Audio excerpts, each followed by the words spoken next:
22 octobre l'année dernière est sorti au cinéma un film d'animation comme on n'en voit pas tous les jours. L'histoire d'un enfant tombé du ciel avec une étrange cape colorée, d'une nounou robot de très haute technologie, d'un monde aérien dans les nuages et d'une jeune fille qui essaye, comme nous, de comprendre ce qu'il se passe. Tu me dis d'où tu viens? Impossible.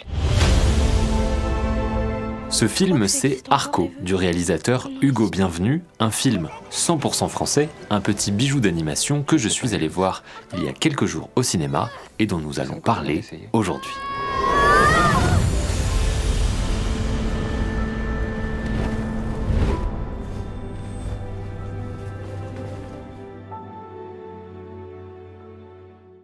Bonjour à toutes et à tous et bienvenue dans ce nouvel épisode. Aujourd'hui, on va parler d'un film qui, au moment de sa sortie, a attisé ma curiosité car sa bande-annonce laissait présager un monde haut en couleurs, un futur positif, une vision constructive de l'avenir, suffisamment rare pour qu'on s'y intéresse. Sans vraiment le dire, ce long métrage d'animation tenait peut-être, enfin, la promesse d'une histoire solarpunk. Et c'est la raison pour laquelle je me suis rendu au cinéma pour essayer de répondre à cette simple question: Arco est-il un film solarpunk?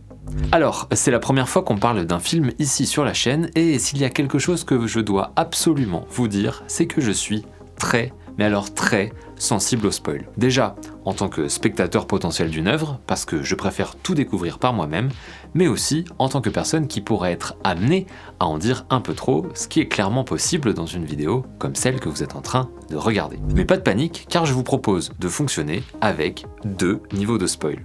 Le spoil mineur, d'abord, qui personnellement me dérange un peu, mais je sais que ce n'est pas le cas pour la plupart des gens. Il s'agit de l'univers du film, de son monde, de ses personnages et de ses enjeux. Souvent, tout cela est dans la bande-annonce. Pour Arco, c'est présenté dans les 20 premières minutes du film, et ça suffira amplement pour une bonne partie de mon analyse.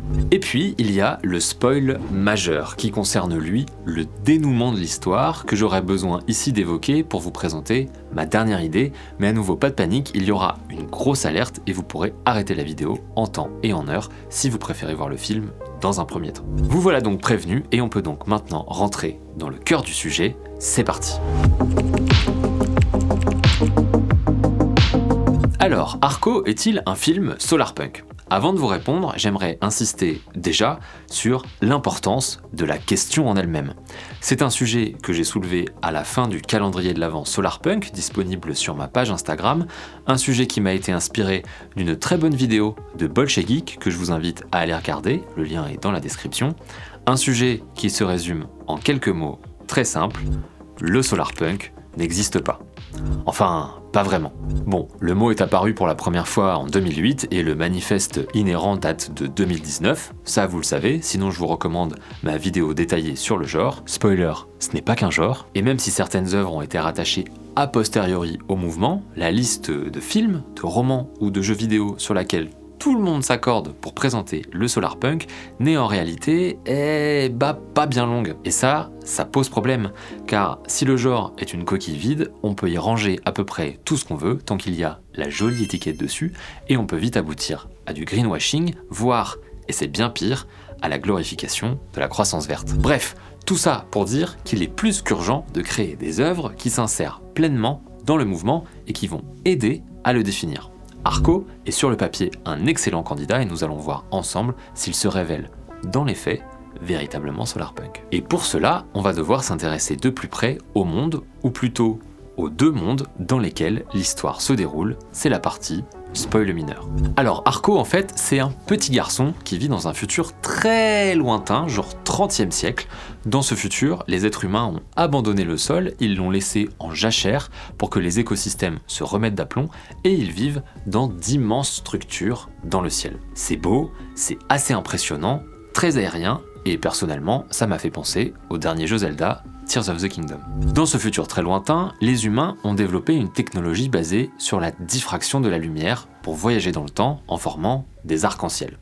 Et Arco, notre personnage éponyme, décide, malgré le fait qu'il soit trop jeune et qu'il n'ait aucune expérience, de tenter l'aventure. Et comme par conséquent, il ne contrôle pas vraiment ce qu'il fait, il atterrit en 2075, l'autre monde que nous présente le film. C'est le monde d'Iris, une jeune fille en perte de repère dans une société capitaliste où les catastrophes climatiques sont fréquentes, où les humains vivent en permanence derrière des lunettes connectées et où l'IA est omniprésente sous la forme de robots qui remplacent, entre autres, les nounous, les professeurs ou encore la police. Arco fait donc irruption, il tombe littéralement du ciel, Iris le découvre et le film nous raconte ce qu'il se passe par la suite. Bon, alors, clairement, le monde d'Iris n'est pas Solarpunk. On est plutôt dans une dystopie, mais ça, on en reparlera après. C'est bien le monde d'Arco qui nous intéresse, et il coche beaucoup de cases. D'abord, l'esthétique est déjà très orientée Solarpunk. C'est coloré, il y a du vert partout, de la technologie mélangée à de la nature, on est en plein dedans.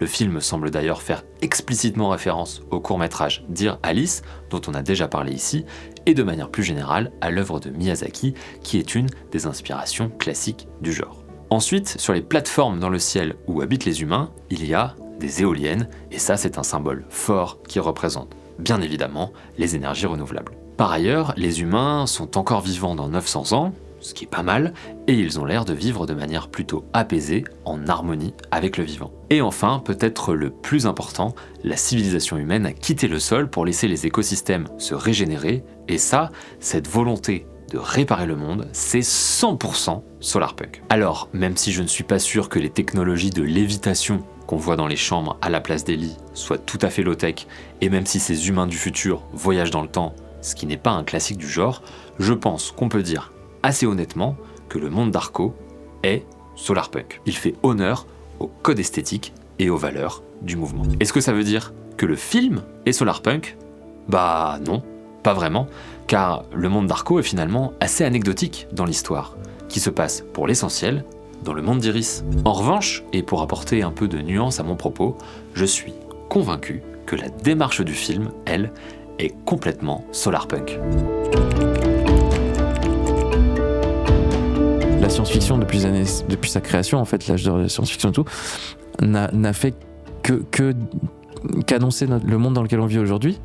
Et je me suis dit, mais en fait, ils ont été tout récits prophétiques en un sens, et je me suis dit, est-ce que c'est pas à nous, notre génération, de créer les narrations de demain, en fait. Ouais. De créer des récits prophétiques. Et surtout, il faut le faire parce que c'est les récits qui façonnent notre imaginaire, et c'est notre imaginaire qui façonne le monde. C'est notre imaginaire qui façonne le monde. Et cette idée, qui est centrale, on la retrouve aussi formulée dans le manifeste Solarpunk. Le Solarpunk reconnaît l'influence historique que la politique et la science-fiction ont eue l'une sur l'autre, et il reconnaît la science-fiction non seulement comme un divertissement, mais aussi comme une forme d'activisme.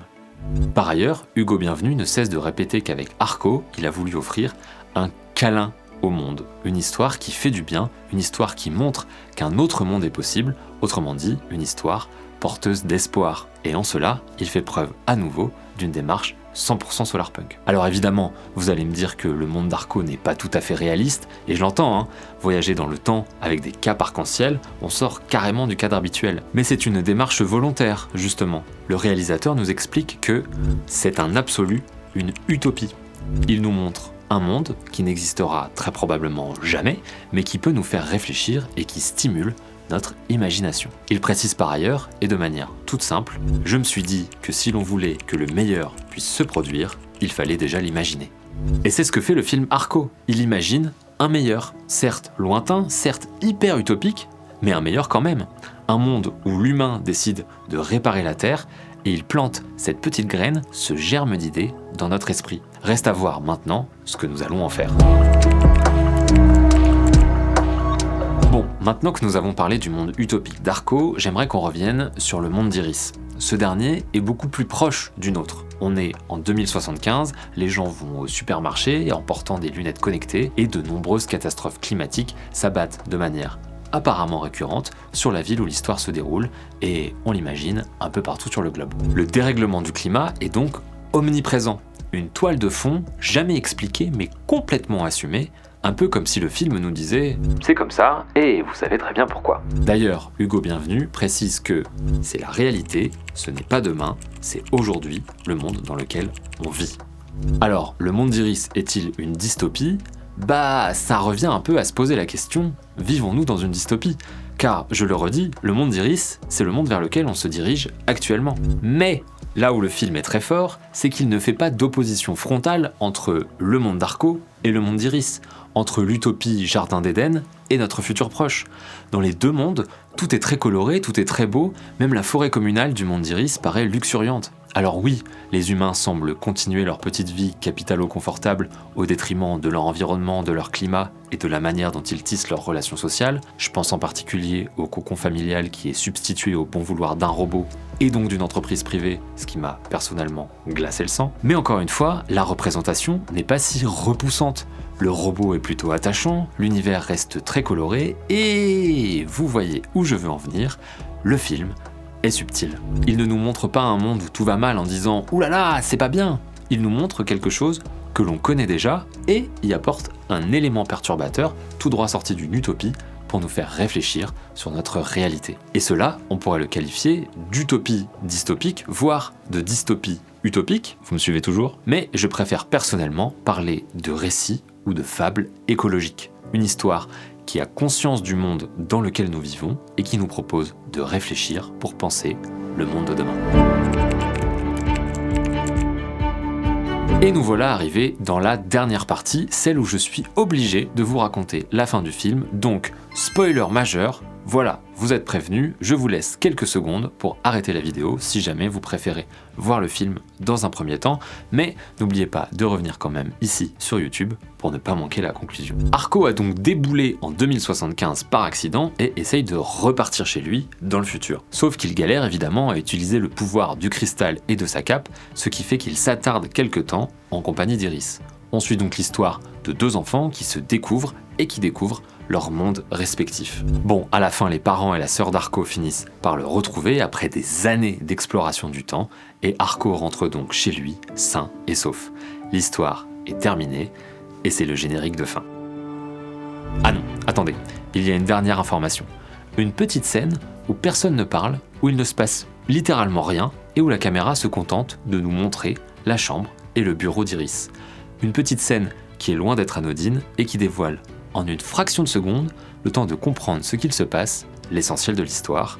Je vous explique. Un peu plus tôt dans le film, à la sortie du supermarché, Iris et Arco discutent sur un banc. Iris tombe à l'eau et Iris demande à Arco de lui décrire le monde d'où il vient, et c'est là qu'on découvre le principe de la grande jachère, la volonté des humains de laisser le sol au repos et la fuite de la civilisation dans d'immenses structures dans le ciel. À ce moment-là, Iris, qui aime bien dessiner, esquisse en direct ce que lui raconte Arco pour être sûr d'avoir bien tout compris. Son dessin est étonnamment très ressemblant à ce qu'on a vu au début du film, mais ce n'est qu'un détail auquel j'imagine seuls les cinéphiles les plus perspicaces auront fait attention. Retour à la fin du film maintenant, où on comprend qu'Iris, devenue architecte une fois adulte, a conservé le croquis réalisé ce jour-là, a en quelque sorte inventé puis mis en place l'idée de ces immenses structures dans le ciel, et a donc quelque part aidé à sauver l'humanité et son environnement. C'est elle, suite à sa rencontre avec Arco, qui est à l'origine de l'utopie présentée en début de film. Alors, je vous passe le commentaire habituel sur les boucles temporelles, les paradoxes, les problèmes de causalité inhérents, quoi qu'il arrive, au voyage dans le temps, parce que le sujet central, ici, c'est le pouvoir des idées. Je pense qu'il faut rappeler un peu aux humains qu'on est magique quand même, et qu'on a quelque chose qu'aucune autre espèce jusqu'à maintenant découverte dans l'univers n'a, et qui nous permet justement d'imprimer notre marque sur le monde, et peut-être qu'il faut réfléchir à comment l'imprimer, peut-être mieux, quoi. Et cela, nous pouvons le faire avec nos idées, car une idée, même toute simple, a le pouvoir de changer le monde. Arco, c'est donc un film proche du mouvement solarpunk, à la frontière entre une utopie absolue et une dystopie ultra tangible, et qui rappelle simplement que l'homme peut avoir un impact sur son environnement, en bien comme en mal. C'est un film qui a conscience de la réalité du monde d'aujourd'hui, qui nous montre qu'il est toujours possible d'imaginer un monde meilleur, et qui met en avant le formidable pouvoir de l'esprit, des idées et de l'imagination. C'est aussi un film qui conjugue la poésie de Miyazaki, le regard candide des enfants sur notre monde et le récit engagé d'une fable écologique comme on n'en voit pas souvent. Arco, c'est enfin tout simplement un très beau film, touchant, positif, avec une très belle musique, une magnifique direction artistique, une animation de grande qualité et des personnages attachants. Bref, j'ai vraiment adoré Arco et je vous le recommande les yeux fermés. N'hésitez pas à me dire en commentaire si vous avez vu le film et si oui, ce que vous en avez pensé. Je Je me permets au passage de vous parler du dossier pédagogique qui accompagne Arco et qui est disponible sur le site de Diafana. Si vous êtes professeur, c'est une véritable mine d'or pour aborder les sujets liés à l'environnement et au climat. Et si vous ne l'êtes pas, vous pouvez quand même aller jeter un œil parce que c'est hyper intéressant. Je vous mets le lien dans la description. N'oubliez pas de liker la vidéo, de vous abonner et d'activer les notifications. Vous pouvez aussi passer sur ma page Buy Me a Coffee pour soutenir mon travail de manière récurrente ou ponctuelle. J'en profite pour dire un grand merci à celles et ceux qui donnent déjà tous les mois. De mon côté, je vous donne rendez-vous très vite pour une nouvelle vidéo et en attendant, n'hésitez pas à passer sur le serveur Discord l'atelier de demain ou à venir faire un coucou sur le stream. Tous les liens sont en description. À bientôt!